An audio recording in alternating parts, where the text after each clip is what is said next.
I'm Pastor Steve, and I'm using this clock to illustrate the processes that all of us go through day by day, hour by hour, minute by minute.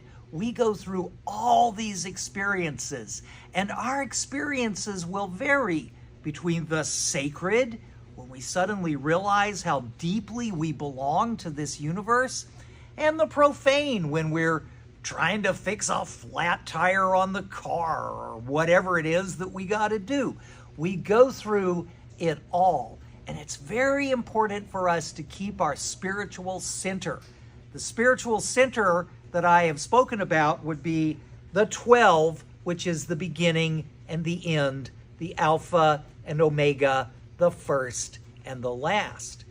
Now, I like to point to 3 o'clock as an example of the sacred. The sacred. If we abstain from the toxicities of worldliness, if we withdraw just a little bit into the quiet of encountering the Spirit, we can draw closer to God. Throughout religious history, the covenant of Sinai in the books of Exodus, Leviticus, Numbers, and Deuteronomy. That covenant is a covenant of separation. It's a covenant of holiness. So also, the earliest disciples of the Christian era, the followers of the historic Jesus, they were Jews who were strict adherents to the purity of the covenant of Sinai. Later, after the resurrection of Christ, there was a movement after the Jewish war, or during the worst part of the Jewish war. There was a movement to the West where the more worldly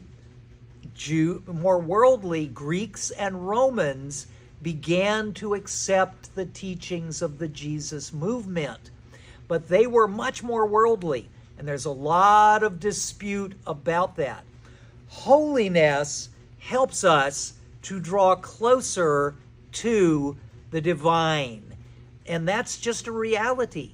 All of us in our experiences of holiness, whether we are members of holiness churches or whether we're just people who want to gravitate a little bit away from worldly concerns and a little bit closer into the spirituality of our experience, that takes us into what I like to call the 3 o'clock place, the place of holiness. I'm Pastor Steve, and if you follow me, I'm going to show you a couple of more things about this.